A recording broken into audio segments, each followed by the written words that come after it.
Mabungahong kagabhion mga igsoon. Kumusta mong tanan diha? Kanunay kong nang hinaot nga naamos mayong kahimtang, mayong panglawas ug duol sa Ginoo. Nining taknaas kagabhion mga igsoon, aduna ko'y gamayng i-share ninyo. Mahitungod ni siya sa tentasyon. Sa kuan bitaw, example, babae ka gitintal ka og lalaki, lalaki ka gitintal ka og babae. So, ako ning gusto i-share igsoon kay akong nabantayan karon nowadays daghan kay mga broken family. Daghan kaminyoon na bungkag, daghang nanay hinigugma pero nangita paglain. So, naakoy kuhaan og mensahe nga mga alagad sa Ginoo, mga sulugoon sa Ginoo nga nasa Bible. So, nining kagabhion mga igsoon, maghisgot ko ni Jose og ni David. Si Jose og si David igsoon, pareha ni sila og atake. What I mean is, ang atake sa yawa sa mga lagad sa Ginoo nga si David ug si Jose, pareha. Okay? Silang duha puro lalaki, giatake sila sa yawa og tentasyon nga babay ang gigamit. No? Again, pareha ni silang duha alagad sa Ginoo nya, pareha og atak ang yawa nila ni David ug ni Jose. So nalang ko i-share nyo igsoon kung unsang ilang gihimo ug unsay kalahian. Amen. Kay as what I have said, gusto na ko ni siya i-share igsoon kay daghang pamilya ron kaminyoon na bungkag. Di na ko kaihap igsoon og pila ka buk mga asawa nagpa-advise nako sa ani nga page igsoon. Kung unsay angay lang buhaton, gibiyaan sila sa iyang gibiyaan sila sa ilang bana unya na sila yung mga anak, nahimo na kong single mom. And at the same time, pareha sa daghan sa dog mga bana, nag-message na ko nga, pastor, gibiyaan ko sa akong asawa. Nga na ay anak, mauni, mauna. Unsao naman ni nako, pastor, nga mauni, nagtuok og siya na, kay siya akong gipakaslan, pero mauni, mauna. So, broken meron, pastor, luoy among mga anak, no? So, ako mong sharean igsoon nga, before sad nanasay mga adultery nga nahitabo. So karon igsoon again atong isgutan ang kinabuhi ni Jose og ni David. Si David igsoon arita unang David, si David usa ka alagad sa Ginoo nga gi-anoint niya nga mahimong hari sa Israel igsoon. Gitawag siya og a man after God's own heart. Siya usa ka mapainobsanon, usa siya ka worshipper, anointed, dinihugan. Ka-remember mo ito nga, once si King Saul ma-torment bitaw sa evil spirit, mo play lang si David atong yang instrument, mawagtang ang daotang espiritu. Grabe ka-anointed si David. Apan usa ka adlaw sa iyang pagkahari igsoon. Tanawan ako i-share niyo igsoon. Okay? So mauni ang time nga si David gitintal og babay. Okay? So akong basahon diri mga igsoon, una ang story ni David. And then after this, ang story ni Joseph. Okay? So nagingon diri ang 2 Samuel 11:2 hangtod sa paubos. Nagingon diri, usa ka hapon ni ana, tapos mobangon si David sa iyang higdaanan, mipasok-pasok siya sa atop sa iyang palasyo. Unya nakita niya ang usa ka babae nga gwapa kaayo nga naligo. Okay? Og nagpakisusi si David may tungod sa babae. May mingon kaniya, dili ba si Batseba man kana ang anak ni Eliam, asawa ni Urias? Si Batseba minyo. Okay? Gipakuha ni David ang babae ug miadto siya kang David ug nakigdulog si David kaniya. Nining higayon na si Batseba naghinlo sa iyang kaugalingon, sumala sa balaod kay bag-o pa siya siyang giundangan sa regla. Unya mipauli siya sa iyang balay. So atong nakita diri mga igsoon ang scenario or situation. Usa ka adlaw si David igsoon nakasugat og tentasyon. Og unsa nga tentasyon? Babae, lalaki man si David. O kinsa ning bayhana igsoon? Siya ning bayhana ginganlan og si Batseba, unya minyo siya. Sa dihang nagpasok-pasok si David igsoon sa atop sa iyang palasyo, nakakita siya og gwapa kaayo nga babae nga naligo, naginganlag si Batseba. Ako na ning balik-balik igsoon, once si Satan motintal nato, the best na. Amen. Once si Satan motintal na to, kaluyahon na nimo. So nakita ni David igsoon ang tentasyon nga ginganlag si Batseba. No? Unsay gihimo ni David igsoon? Mitutok siya, ning duel siya, and then niingon di sa 3, nagpakisusi si David may tungod sa babae. In other words, si David na entertain sa tentasyon. Si David igsoon curious sa babae. No? Si David igsoon ganahan sa tentasyon nga gi-offer sa yawa, maotong nagpakisusi siya, unya gikuha siya sa iyang mga tao, unya maoto meto siya ni David ug nakigdulog si David kaniya, maotong na fall si David og adultery. Ani nga tayma nakasala si David, alagad sa Ginoo, adultery. Ngano man pastor, minyo sa tong babae, no? So nganong nakasa si David igsoon? Una ta, si David nakasa kay pagkakita niya sa tentasyon, ako na ning gibalik-balik ning tutok siya, no? Nag-meditate siya, na-entertain siya sa gi-offer sa yawa. Mao na hinungdan igsoon nga wa siya undangi sa yawa, curious siya. Mao na hinungdan nga na-fall siya, natintal si David igsoon, nakasala siya og adultery. And then igsoon, mao na kang David. Now, arita ni Jose, ang story ni Jose. The same temptation, tanawa. Genesis 39:11. Apan usa ka adlaw niya na misulod si Jose sa balay aron pag-atiman sa iyang buluhaton. Nahiatol kini nga walay laing tao didto.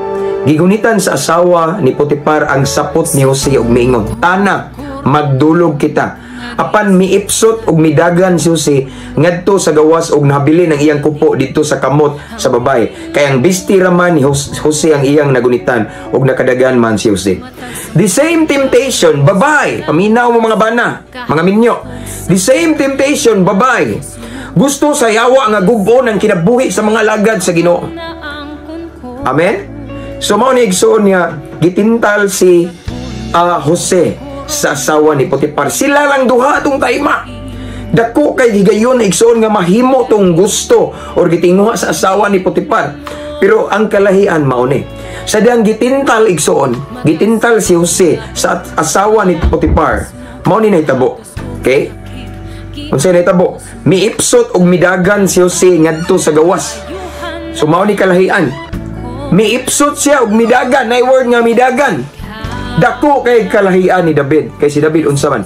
Si David mingtanaw sa babaeng naligo. Si David nagmeditate. Si David ang gingon diri nagpakisusi siya, no? Si siya curious kinsa man ning bayhana nga gwapa kay nga naligo. Okay? Mao to nga nagsugo siya og mga bata-bata niya, iyang mga tao nga ipakuha, no? Laki kayo ang diferensya. Si David sa diyang nakakita sa tentasyon, nagmeditate siya, na-entertain siya, unya nagpakisusi siya. Si Jose, sa diyang gitintal, gibira siya, gihagad siya nga makighilawas niya ang asawa ni Potiphar igsoon, nga dapat maikog siya kay iyaning amo. Pero wa siya maikog igsoon, mas nahadlok siya sa Ginoo. So ang kalahian nila, si David igsoon, mitutok, nagmeditate, parihar sila tentasyon. Si Jose igsoon, midagan, miipsot. Si Jose igsoon wala mingduel, wala magtutok sa kagwapa sa asawa ni Potiphar. Si Jose igsoon wala nagpundo atong napita kay delikado siya. Sa diyang gibira siya kay gitintal mingdagan si Jose igsoon. Midagan palayo ang hinungdan, wala siya na fall sa adultery. Wala siya makasa igsoon og adultery. Kay minyo man to asawa man to ni Potiphar. Apan si David igsoon nagtutok, nagmeditate, sige ngon diri na gigamit diri nga word nagpakisusi. Curious siya sa babae. Mao tong nakasala siya, na fall siya sa adultery. Pareha sila mga alagad sa Ginoo. No? Ang ilaha lang pamaagi sa pag-approach sa temptation, no? Sa paghandle sa temptation lahi. Si Jose ni dagan, miipsot, ni palayo sa tentasyon. Si David nagpundo, ning tutok, ning tanaw, na-entertain, nagpakisusi, na fall sa adultery, na bagsak. Igsoon mao ni tinuod aritang David. Most of the time, naidaghang mga magtiayon nga nasangit ani, mga minyo na unta. Pero sa diyang ilang gi-entertain ang temptation.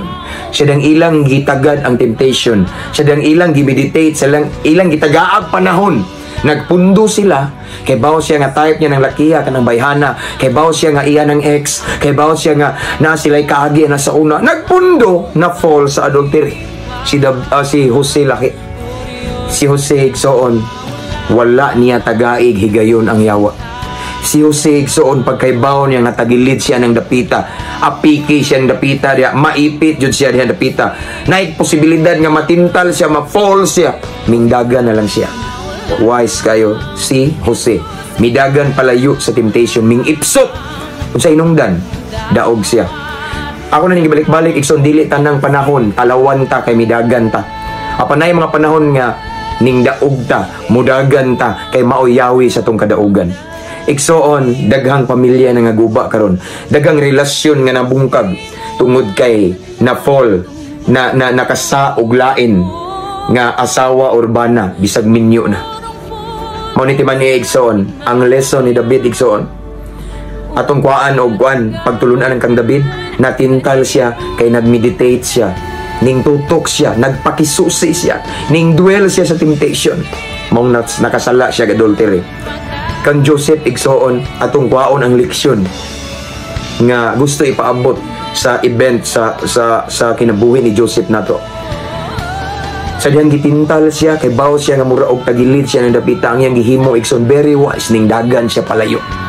Unsa pa may motintal niya nga hindagan ning palayo sa temptation. Wala siya mo entertain, wala siya nagpundo, wala siya magdugay. Si iba igsoon nga nung natintal man to, nagpundo, nagdugay, sige tutok sa kahoy nga gibawal, natintal. Igsoon ang tentasyon, walay maayong laki, walay maayong babae. Magwise ta.